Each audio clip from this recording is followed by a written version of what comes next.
Jake makes $92,000 a year. On paper, he's winning. He lives in a modern apartment, drives a decent car, upgrades his phone every year, and wears the kind of clothes that quietly say, "I'm doing fine." From the outside, Jake looks like the definition of success. But last Friday night, standing in line at Taco Bell, something embarrassing happened. His card got declined. Not at a luxury restaurant, not at some expensive bar. Taco Bell, a $7 order. Jake laughed it off, pretended it was a machine error, paid with another card and walked out. But inside, his stomach dropped, because this wasn't a mistake. This was reality. Jake earns more than most Americans, yet somehow his bank account almost always sits dangerously close to zero. Every month ends the same way. A paycheck comes in, bills go out, and whatever is left somehow disappears. Jake isn't reckless. He's not gambling. He's not blowing money on crazy things. In fact, if you asked him where his money goes, he wouldn't really know. And that's exactly the problem. Jake did everything he was told to do. He went to college, he got a stable job, he worked hard, he got raises, and still he feels stuck, still stressed, still one unexpected expense away from panic. What makes this story uncomfortable is that Jake isn't special. He represents millions of Americans, people with good jobs, decent salaries, and zero peace of mind. People who look rich on Instagram, but feel broke in real life. If Jake lost his job tomorrow, he wouldn't last months. He wouldn't last weeks. Like most Americans, he'd struggle to survive 30 days without a paycheck. That's not because he doesn't earn enough. It's because his money has no plan. Every time Jake got a raise, something interesting happened. His lifestyle quietly upgraded itself. A slightly better apartment, a nicer car, more eating out, more convenience, more "I deserve this" moments. None of it felt irresponsible. It felt normal. That's the trap. His income went up, but so did his expenses, and his savings stayed flat. This is called lifestyle inflation, and it's one of the biggest reasons high earners stay broke. The extra money never builds wealth. It just funds a more expensive version of the same life. Jake doesn't remember signing up for half the subscriptions he pays for. Somewhere out there, a fitness app, a streaming service, and a meditation platform are all happily charging his card every month. Ironically, he hasn't worked out in weeks, hasn't finished a single series, and definitely hasn't meditated. The charges are small, so they feel harmless, but together they quietly drain hundreds of dollars every month, and Jake barely notices because nothing hurts immediately. Credit cards make it worse. Swiping feels painless. Buy now, worry later. Coffee, meals, gadgets, weekend trips, all broken into monthly payments that feel manageable. But interest doesn't feel manageable. Interest turns yesterday's fun into today's stress. A portion of every paycheck Jake earns is already spoken for, paying for things he no longer even thinks about. Before his money ever hits his account, it already belongs to rent, the car payment, student loans, and credit cards. Jake doesn't feel broke because he's spending wildly. He feels broke because his money is already gone before he touches it. The biggest lie Jake believed was simple. Once I make more money, I'll be fine. Almost every American believes this, but more money doesn't fix a broken system. It just makes the system more expensive. Without a plan, income becomes a revolving door. Money comes in, money goes out, and nothing changes. Jake never built a system for his money. No automatic savings, no investing, no emergency fund. Just hope and willpower. And hope is not a strategy. After that Taco Bell moment, Jake didn't panic. He didn't make a spreadsheet. He didn't swear off spending forever. He just sat in his car for a few minutes, staring at the dashboard, thinking one uncomfortable thought. I make good money, so why do I feel poor? That question bothered him more than the declined card, because deep down, he knew the truth. If his income disappeared tomorrow, his lifestyle would collapse immediately. That realization changed everything. Jake stopped focusing on how much he made and started looking at how his money moved. For the first time, he tracked one full month of spending, not to judge himself, just to observe. What he found was shocking. His money wasn't being destroyed by one big mistake. It was being quietly drained by dozens of small decisions that felt normal at the time. Convenience, comfort, monthly payments. None of them felt dangerous alone. Together, they were suffocating him. Here's the shift that changed Jake's life. He stopped treating saving like something he'd do you if there was money left. Instead, he paid himself first. The moment his paycheck arrived, money automatically left his account and went into savings and investments. Not a huge amount, just enough to matter. What surprised him was how fast his behavior adjusted. When the money wasn't there to spend, he didn't miss it. His lifestyle didn't collapse. His stress actually went down. Jake also learned something uncomfortable. Willpower was never the problem. Systems beat discipline every time. He set up automatic transfers, automatic investing, automatic bill payments. For the first time, his money worked even when he wasn't thinking about it. No motivation required, no daily decisions, just quiet progress happening in the background of his life. Instead of chasing excitement, Jake started choosing boring, and boring worked. He stopped trying to feel rich and focused on becoming stable. He built an emergency fund that could handle surprises. Suddenly, a car repair didn't feel like a disaster. A medical bill didn't cause panic. For the first time, money stopped controlling his emotions. What really surprised Jake was this. He didn't need to earn more to feel better. He needed clarity. Once every dollar had a job, the anxiety faded. He realized that wealth isn't about how much you make, it's about how much control you have. High income without control is fragile. Moderate income with a system is powerful. Jake still enjoys his life. He still eats out. He still buys things he likes. The difference is intention. His spending finally aligns with his priorities instead of his impulses. Money stopped leaking and started building something real. Not overnight, not dramatically, but consistently. Most Americans never reach this point. They wait for the next raise, the next promotion, the next big break. Jake learned the truth most people learn too late. The moment you give your money direction, your life gets lighter. Not richer overnight, but calmer, safer, stronger. Jake didn't become wealthy in a year, but he escaped the cycle. And once you escape the cycle, time starts working for you instead of against you. At this point, Jake understood something important. Information wasn't the issue. He had watched the videos, read the articles, heard the advice. What he was missing wasn't knowledge. It was a simple structure he could actually follow. So instead of trying to fix everything at once, Jake focused on one rule. Give every dollar a purpose before it disappears. The first thing he did was build a small emergency buffer. Not 6 months, not some intimidating number, just enough to breathe. A few weeks of expenses sitting in a boring savings account. That alone changed how he felt about money. When life happened, and it always does, he didn't reach for a credit card. He reached for cash. Stress went down immediately. Next, Jake made investing automatic. He didn't try to outsmart the market. He didn't chase hot stocks. He chose simple, boring investments and let time do the heavy lifting. Every paycheck, money moved into investments without asking for permission. Some months he forgot it even happened, and that was the point. Wealth isn't built by excitement, it's built by consistency. Then came the part most people avoid. Jake looked at his fixed expenses, not to punish himself, but to optimize. Could he live well without the most expensive option? Yes. Could he downgrade without feeling deprived? Also yes. Every dollar he freed up didn't disappear anymore. It got reassigned to his future. What surprised Jake the most was how his mindset shifted. He stopped asking, "Can I afford this?" and started asking, "Is this worth delaying my freedom?" That one question changed how he spent money. He didn't become cheap. He became intentional. There's a difference. Jake also stopped comparing his life to other people's highlight reels. He realized something freeing. Most people flashing success are quietly drowning in payments. The goal was never to look rich. The goal was to sleep well at night. Months passed. Then a year. Jake checked his accounts one day and smiled, not because the number was massive, but because it was moving in the right direction. For the first time, money felt like a tool instead of a threat. He wasn't scared of the future anymore. This is the part no one warns you about. Once you're in control, you don't need constant motivation. You don't need hustle culture. You don't need financial drama. Quiet systems beat loud effort every time. Jake still earns a good salary, but now it actually works for him. And the truth is, you don't need Jake's income to copy Jake's system. You need the decision to stop letting money drift and start giving it direction. Because the real difference between people who stay broke and people who build wealth isn't income. It's whether they control their money or let it control them. And once that switches, everything changes. Now, Jake wanted to make sure this wasn't just a temporary fix. He realized that knowing what to do isn't enough. He needed a repeatable system anyone could follow. The first rule of his new system was simple: automate everything. Every month, money moved before he could touch it. A set amount went straight into his emergency fund, another chunk into investments, and bills were paid automatically. It wasn't exciting, it wasn't glamorous, but it worked. And over time, the magic of consistency made a huge difference. Next, Jake tackled discretionary spending. He didn't ban all fun. He didn't swear off coffee or going out with friends. Instead, he set clear boundaries. He gave himself a fixed fun money allowance each month. Everything else assigned to a purpose: savings, bills, or investments. The beauty of this system was simple: no guilt, no decision fatigue. When his fun money ran out, he didn't panic. He just waited for the next month. Life didn't feel restricted. It felt controlled. Jake also started tracking his expenses, but not obsessively.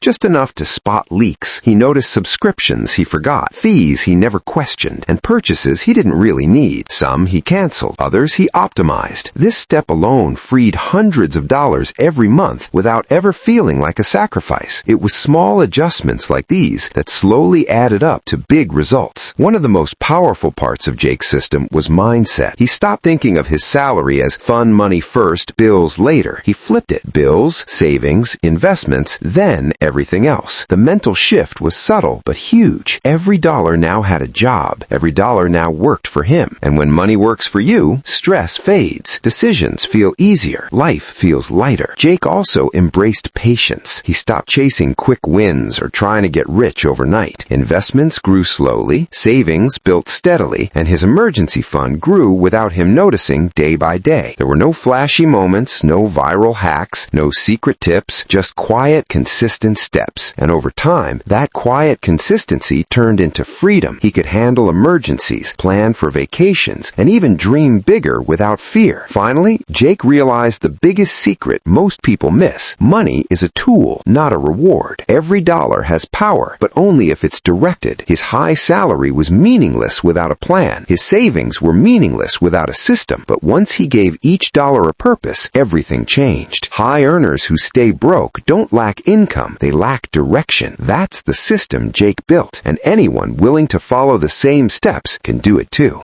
A year after that embarrassing Taco Bell moment, Jake sat back and looked at his life. Nothing had gone viral. He hadn't made headlines. No one noticed, but he noticed. He noticed the calm in his mornings, the confidence in his decisions, and the quiet security of knowing he could handle whatever life threw at him. Money no longer controlled him. He controlled money. That alone felt revolutionary. Jake knew that most people don't reach this point because they focus on the wrong thing. They chase raises, promotions, and side hustles, thinking more income will solve their problems. But more income without a system is like pouring water into a leaky bucket. Jake finally fixed the leak. He automated, tracked, and prioritized. He paid himself first, invested consistently, and made conscious choices about every dollar. And over time, the results multiplied silently, almost invisibly, until one day he realized he wasn't broke anymore. He was free. Here's the key takeaway for anyone watching. It doesn't matter how much you earn. You can make $30,000 or $300,000. If your money has no direction, you will always feel broke. But if you give every dollar a job, automate your savings, invest consistently, and make conscious choices about every dollar, your income suddenly becomes powerful. That's the difference between living paycheck to paycheck and living intentionally. That's the difference between stress and freedom. And the best part? You can start today. No big leaps, no risky bets, just consistent, purposeful steps. If there's one thing Jake learned, it's this: the easiest way to build wealth isn't to chase it. It's to let your money work for you. High income alone doesn't make you rich. Freedom, security, and peace of mind come from direction, consistency, and control. That's the system. That's the mindset. That's the step-by-step path path from paycheck to paycheck anxiety to